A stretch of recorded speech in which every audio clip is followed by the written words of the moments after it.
Hello, everybody, and welcome to this week's episode of Mastering Dungeons, your favorite tabletop role-playing game, podcast, stream, whatever the heck this is. I'm Shawn Merwin here with the omnipresent, omniscient, omnivorous Teos Abadia. Hey, Teos, I see you have a copy of Dungeon of the Mad Mage. Guess what? So do I. But we're going deep this time, so I also brought Halls of Undermountain. I have look it at too. you! Look at you! Do you have the big map though? Do you have the big map? It's in my book. Like you didn't tear it out. Collector idiot, but yeah, I did like a collector. It also bring Laster's Lost Apprentice, the first encounter season, which ties into some news we're gonna have today. But Shawn, as we were about to hit record, really exciting news in the RPG sphere. The Crows RPG Playtest sent out to Patreon supporters on the MCDM Patreon. That's pretty cool. It is really awesome. I play tested this at Gamehole Con with James Intricasso himself running it. Lots of fun, really interesting. My character defied all odds, survived the most gruesome of deaths several times, and then got blown up by a fellow party member. Wow. So we see the first public version of the playtest, and you can, if you are a supporter of the MCDM Patreon, you can go to their Patreon and get your download. Yeah, and I'm going to play that this Saturday. Finally get to play it. I have missed all the possible playtest times, but this Saturday I'm going to play it. Tom Christie's going to run it, so you can watch us live. I think it's like 10 a.m. Pacific, 1 p.m. Eastern. Don't quote me on that, but I think that's right on the D20 Play channel. And Tom always shares things on Bluesky and elsewhere, so you can see there and catch the recording. I think afterwards. It's 10 p.m. or 1 p.m. Eastern Saturday, 10 a.m. which would be 10 a.m. your time. Right? Yes, thank you. That is how time works. I am visiting family. Otherwise, I would have been there myself. But I hope you have a good time, and I hope people out there enjoy James's work on the Crows RPG and everybody else there who worked on it at MCDM. And let us know what you think of the playtest. We'd love to talk about it. Love it. All right, so let's get into our listener corner right away. We have folks who come at us via social media, on YouTube, at our email at masteringdnd@gmail.com. In real life, they might ask us questions as opposed to this fake life that we're living. And we're just going to deal with one today because this is a really, really good, detailed question. It comes from Dan via email. I was wondering about your opinions on attacks of opportunity during combat. Do you like them or not? Are they important, or do they limit movement? Do they add to the realism, or do they stifle creativity? And Dan, you are very smart because you asked all the right questions that are answers in themselves. So yes, I like them, and no, I don't. Are they important? They're absolutely important, or not important at all. Do they limit movement, except when they don't? They do add to the realism in one sense of the word, and they do promote and stifle creativity. And we're going to talk about all the ways that all of that happens here. But Teos, I wanted to ask you a question. Did AD&D, first edition AD&D, have opportunity attacks? Yeah, it had some rule for that that I believe we did use in play. Okay. Yes, they were not called opportunity attacks, but all you old school players who are yelling, no, there weren't, no, there weren't, no, there weren't. Yes, there were. Page 70 of the AD&D Dungeon Master's Guide refers to breaking off from melee. And it says, at such time as any creature decides, it can break off from engagement and flee the melee. To do so, however, allows the opponent a free attack or attack routine. This attack is calculated as if it were a rear attack upon a stunned opponent. And some of you are probably going, wait, I played AD&D, and I don't know what rear attack or stunned opponent means. You would be probably in the majority. Sure. When this attack is completed, the retiring/fleeing party may move away at full movement, and unless the opponent pursues and is able to move at a higher rate of speed, the melee is ended, and the situation becomes one of a counter avoidance. And I may misremembering, but I think I remember this because of the image that shows like the facing and positions for possible attacks, which I think might be on that same area. I could be wrong. Right. But that kind of, there's somewhere in the book, there is an image that shows that both hexes and not. And it made us kind of really pay attention to that section. And so we did do things like the maximum number of attackers. That's actually one of those weird things that we did actually use in our game, right? Every group was different. But no, there was that kind of, which is fun. And rear attacks, right? Those were things. Shields on your back were a thing because the rear mattered versus the front. Weird stuff. Yeah, I'm beginning to understand that my AD&D group only used the Dungeon Master's Guide for magic items, and that and was the 2 hit rolls, probably, yeah, and that was it. So this concept has been around forever. It is more codified, I guess, in more recent sets of rules. But so let's talk about opportunity attacks from a game design view. Every time you add a rule, whether it's opportunity attacks or flanking or some sort of more tactical rule, you are potentially changing the way that the game is played. So opportunity attacks make the game by definition more tactical. And not just more tactical, but more necessitating a way to keep track of exactly where people are standing during the combat. So can you run a tactical game like this using attacks of opportunity without grids and without minis? Sure, but many more people either want or need that visual representation to understand their positioning, to know when these rules are being triggered. Yeah. So every time you add a rule like this, you are also adding the possibility for exceptions to the rule.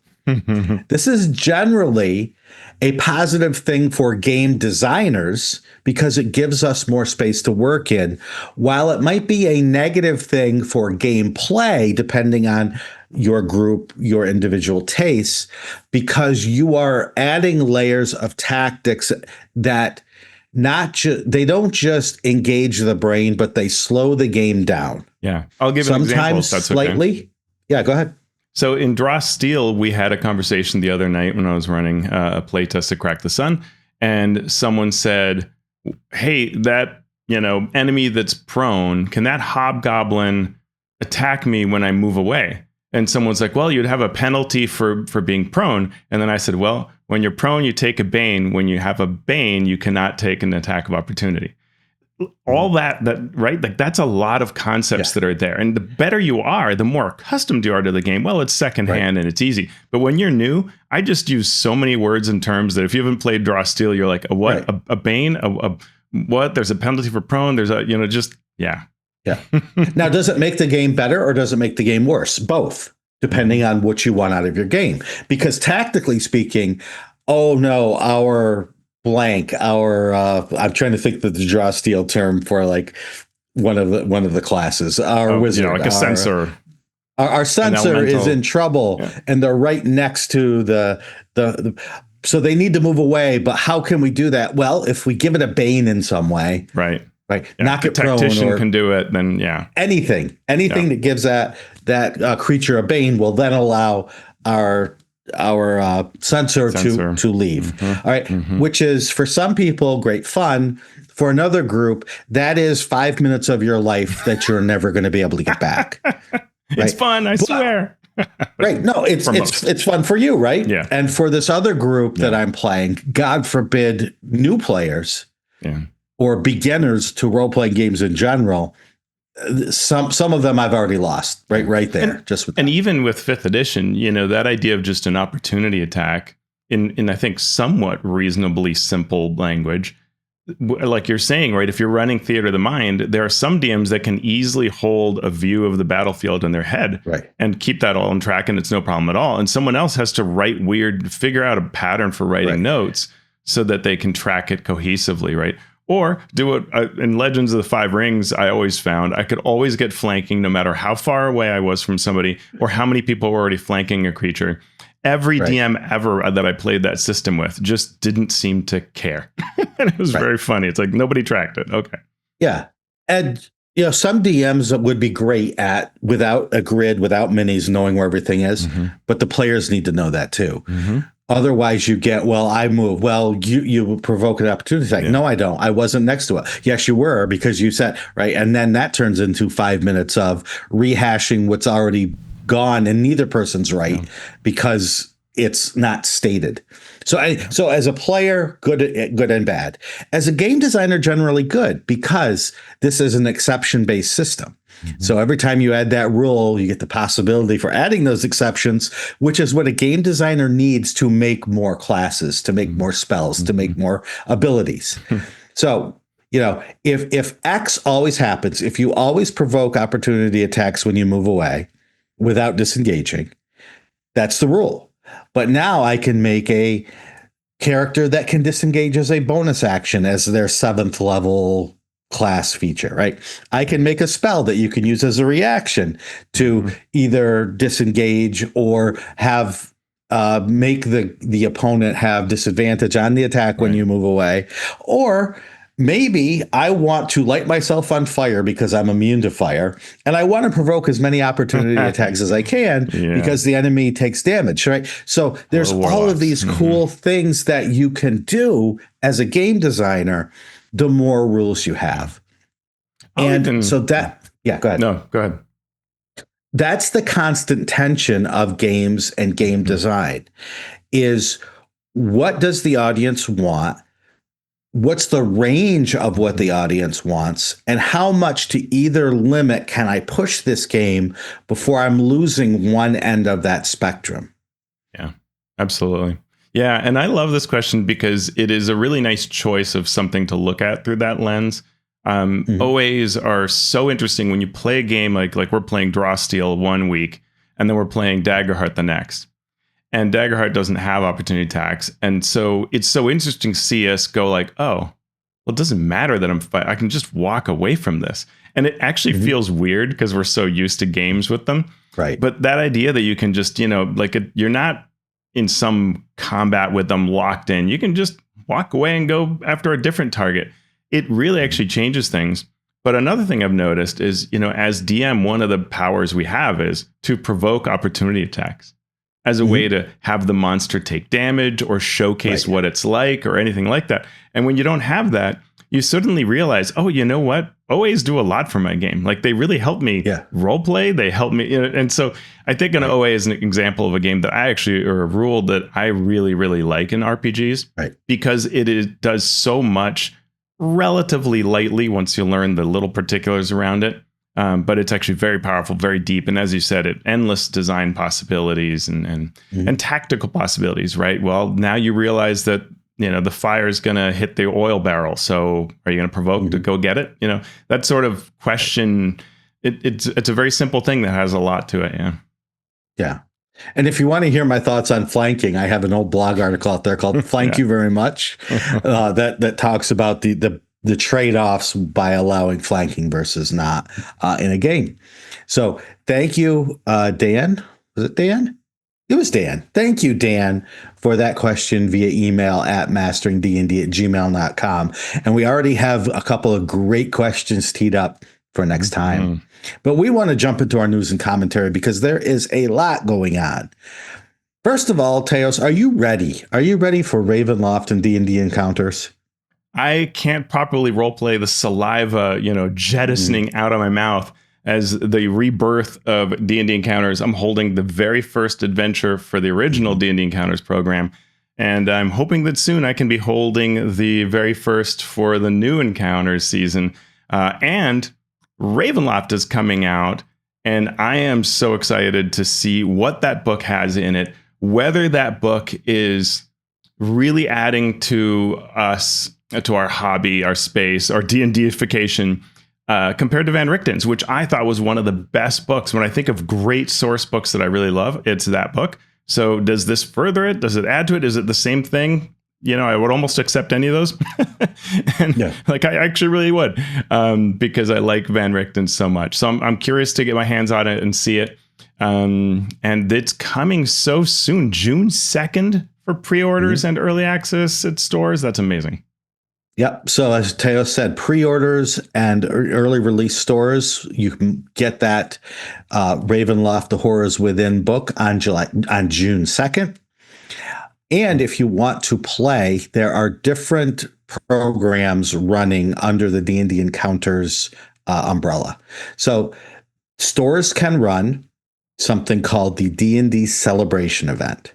That can run between June 5th and June 14th for early access stores, or June 19th to 28th for stores without early access. So June 10th is the first, June 5th is the first time you can run it. The celebration event. Yep. So the celebration event is a multi-table experience where up to 4 tables can play together in the same story with some interaction between them.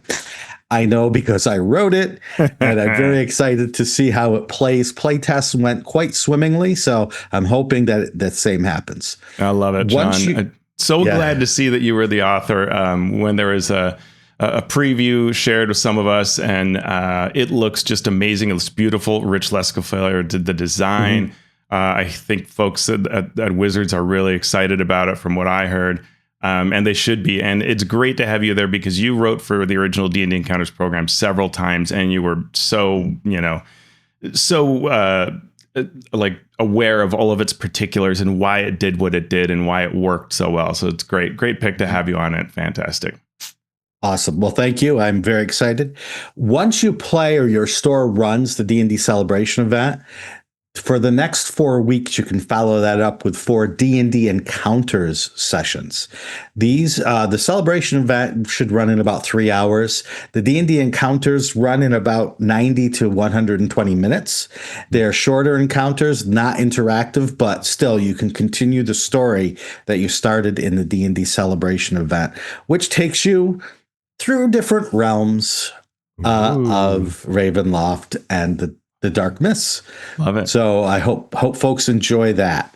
Yeah, and if you wanted to find out, do I have a WPN store in the area, you can use the Wizards event link, which is eventlink.wizards.com, or the store and event locator, locator.wizards.com. Also a link in our show notes to all these things and to the WPN news here that breaks down exactly what the dates are for the different things. But the easiest thing is call one of your stores and say, hey, are you running the celebration? Are you running encounters? When? And get going with that. Yep. And on June 11th, the International Day of Play will also see store events for D&D and for Magic the Gathering. For those who aren't aware, International Day of Play is a UNICEF-led initiative promoting play as a human right. Hasbro and Wizards have joined the celebration by offering events on this day, one for Magic the Gathering, which retailers can schedule, doing a Secrets of Strixhaven Commander Party. On the D&D side, there is Borderlands Quest Dagger Danger, which can be scheduled and includes a ready-to-play adventure and pre-generated characters as well. And the first 100 eligible stores that schedule these events receive a $50 Domino's Pizza gift card for participating, and they can have a little pizza party to celebrate as well. These events run from June 5th to June 11th of 2026. Awesome. Yeah. I worked on that one as well, so I'm hoping everything goes well. This is the stressful part of it. No. Yeah. What have you done that's bad? Don't get started. It's not true. There's nothing in the list. Nothing. Moving on to the next piece of news. I'm taking us forward, Shawn. The D&D Gen Con events announced, and this year, Shawn, they only announced it like a couple of days after the event registration went live. So much closer than in previous years. Get in there. It's not the week before, which we've seen before. So that's good. This blog post tells us what the D&D's Gen Con events are. They are again using the Indiana Repertory Theater. They've used this for several D&D events previous years. It is a beautiful venue. Quite expensive to use, but wonderful in terms of the architecture and the design. It's just a couple blocks from the convention center. What's going to be happening at this at these events, Teos? Well, they have something called the D&D Tower, 6 D&D-ified floors to explore. So we'll see what that's like. That place does have sort of several levels, so it must be that you kind of meander through them and see different displays and events and so on. There is a main stage, and there we will see live play events. There are 3 live play events. Dungeon Masters live play, so the cast of the DMAP will run a game. All proceeds to Extra Life.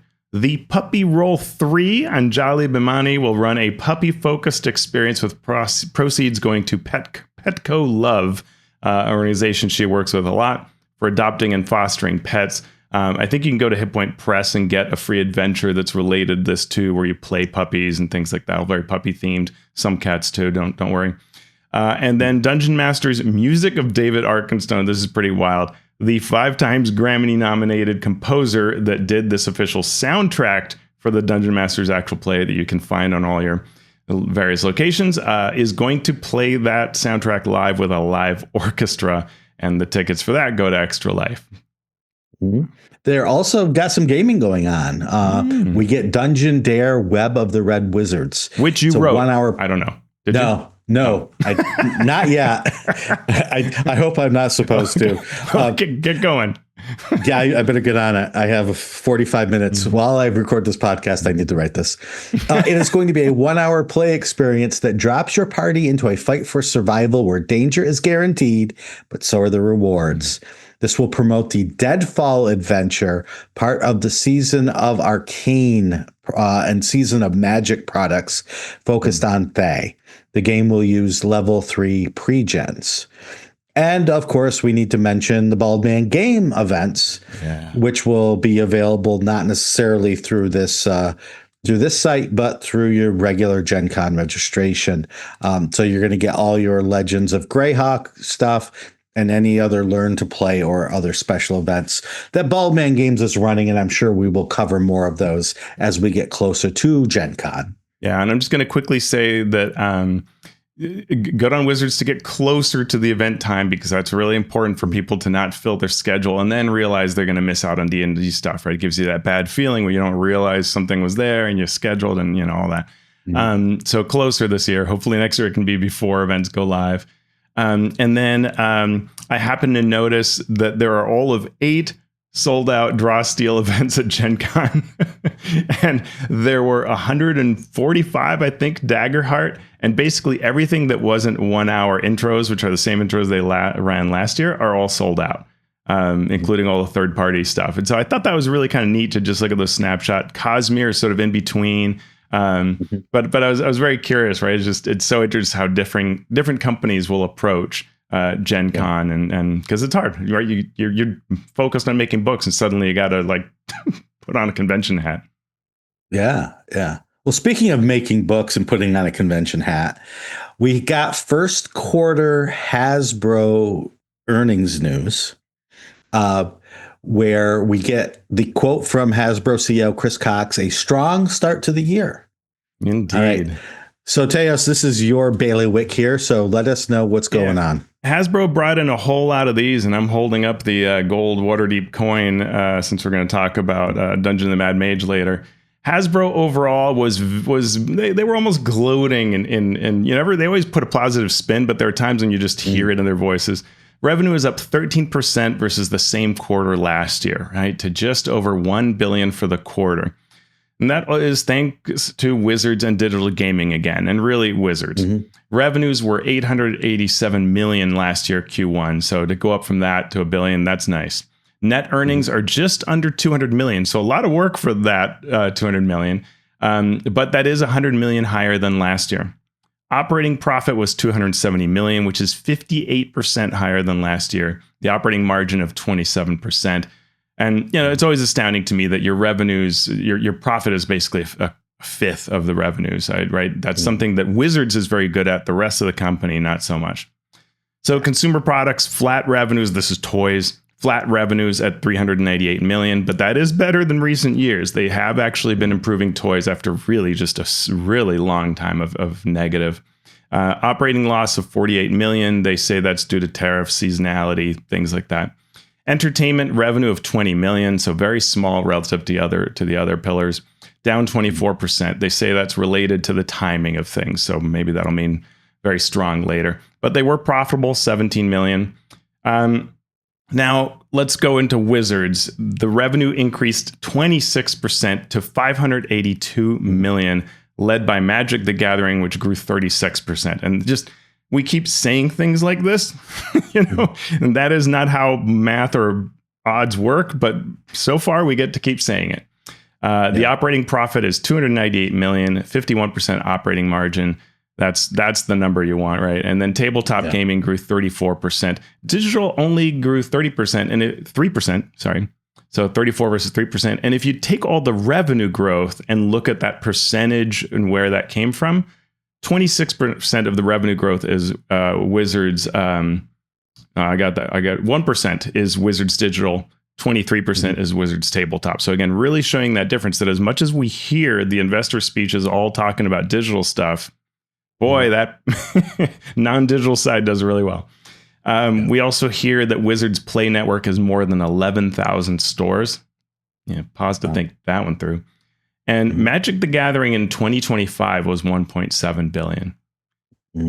Monopoly Go contributed $41 million of revenue, which was the same as a year ago. And that's always important, because then when you compare to D&D, and D&D is higher, but which one gets talked about more? Well, yeah. Big news was the cybersecurity incident. This whole release of the Q1 was delayed by several weeks because of this. And they said they identified unauthorized access. They believe it has been contained. It has resulted in costs due to legal and remediation costs, which have not yet been fully determined. In the investor call, there's some more questions about it. And they said they expect for this year $20 million in direct costs, but also delays where about 40 to 60 million of money that they should have now will actually go should have in Q2 will go actually into Q3. So there are all kinds of delays there. They did say it took down all of our systems, quote unquote, and they're slowly bringing them back online. And sometimes they talk like it was all done, but clearly it's not. There's still lasting effects. So that's a big, we're seeing a lot of this going on with companies, and Hasbro got hit hard.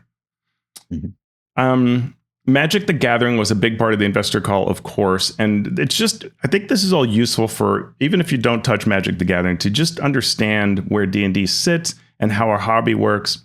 So they said that Lorwyn Eclipsed, which was January's set, became the best-selling Magic Premier set of all time. But, and the highest organized play since the pandemic. But Secrets of Strixhaven that they just released is already expected to next quarter surpass Lorwyn as the biggest premiere ever, right? Amazing. Later this year, they have coming Marvel Superheroes, The Hobbit, and Star Trek, right? So big names. Sales of all sets like Avatar, The Last Airbender, and Final Fantasy continue to be strong. Just with Q1, 2026 this year is already the third highest backlist year in Magic the Gathering's history. And that might remind you of some 5th edition discussions we had. But let's stay on track. MagicCon Las Vegas was the largest ever, 23,000 badges. MagicCon Amsterdam is on track to sell out. There was a question about universes beyond Magic sets, and these are the ones like Spider-Man and other licensed, Avatar, Final Fantasy, and whether those are just kind of pleasing the hardcore, or are they bringing in new players? And Chris Cox said Universes Beyond is probably the most successful new player adoption initiative we've ever done. And this again reminds me of 5th edition, because one of the things we saw was the backlist continued to sell, right? People kept buying Tashas, kept buying Xanathars, kept buying the old adventures. And so it's really interesting to see this sort of parallel. It may also be, and our friend Scipio pointed this out to me, a reason why they want to consider something like D&D crossovers, because maybe they can get some of that Universes Beyond Magic to bring in new audiences, right, that would buy the other 5e stuff. Video games, Exodus and Warlock were both mentioned in opening remarks, on track to launch next year. And then a mention of D&D, but maybe not quite the way you expect. It says, D&D is on a great trajectory. We launched Dungeon Masters, our first official D&D actual play series on YouTube, featuring talent from Baldur's Gate 3 alongside top creators in the tabletop space. But still, really nice to get mentioned. Tariffs, cost of energy, both came up. And with that, Shawn, I should probably get to how D&D itself is doing. I'm all ears. All right. How is D&D itself doing? We've covered before. Let's ask Scipio. Yeah, let's ask Scipio. So our friend Scipio, we've long on our Discord, talked through how to do this. And there are 2 different ways we go with it: a waterfall estimate, a direct estimate. Full info in our show notes. But the waterfall estimate is that D&D for the quarter was $66.4 million, down 4.9% year over year, right? You have to compare quarters because there's seasonality involved. So that is around what you'd expect in the pre 2024 5e average of 66.6 million. And then direct estimate is 71 million, which would be up 6.9% year over year. And that would be up about 4.5 million from the pre 2024 average. So you can see there, it's hard to know, right? If we choose these different bits, but it's somewhere between 67 and 71 million. And that might be a little bit down or a little up, but it's pretty close to what happened last year. We can also try to estimate the lift that the 2024 5.5e revision gave to revenue. And so we can look at that and say, if we use the waterfall estimate, it's about a $12 million lift versus direct estimate is going to be 56.1 million. Bottom line, somewhere between a normal and a good quarter for D&D. The 2024 edition continues to be a net positive, and no real signs that the revenue is weakening or that D&D overall is having problems. So huge thanks to Scipio for that. Thank you. Let's talk about some bad news from Hasbro, as they're canceling the D&D video game that they were working on with Giant Skull. This is based on a Bloomberg report that Hasbro canceled the game that they had just announced last year. Giant Skull was founded by Stig Asmussen, a well-respected director of games such as God of War 3 and Star Trek Jedi Fallen Order, after he left EA in 2023. He recruited several industry veterans who had worked with him on games at EA. This has been a project that has been touted by both companies. The reason for the cancellation was not given, but it points to challenges in the video game industry in general, not necessarily with any particular company. Yeah. Well, if we have a few minutes, I might add Daggerheart's first birthday to the news, Shawn. There were some pretty fun reveals on a Daggerheart live stream that celebrated 1 year since the RPG released. The shop.critroll.com store now has The Wish Thief, a free adventure, and pre-gens. Chris Perkins shared that they're working on an adventure pipeline to fulfill the many requests for adventures. Between now and next year, there will be a series of adventures releasing all for free, all on the shop. They will span tiers 1 to 4, various genres and sizes, and they will be working both with contractors as well as in-house. The Daggerheart theme is being shared royalty-free to use for streams and games, the actual song. Jeremy Crawford shared that Hope and Fear will be added to the Daggerheart SRD, which is pretty cool. And we learned that James Hake and James Intricasso, the Jameses, worked on a hex crawl Journey to Horizon campaign frame that'll be a new upcoming Hope and Fear, and it includes a hex crawl system that they tested many times, they said, as they worked through it to get this high complexity campaign frame. The last thing was a custom adversary builder. On their website, you can create stat blocks on their official web-based tool, click on existing adversaries, customize them, upload art. If you've used their card creator, it's part of the same thing, but you just choose either cards or adversaries, and it's live now, free. And it's really cool. So that is really great to have an official way to create up monsters on that tool, just right there on the website. Awesome. Well, that there is our news and commentary section. Thank you for listening. Hang around for our main segment today, where we talk about the one and only Waterdeep Dungeon of the Mad Mage.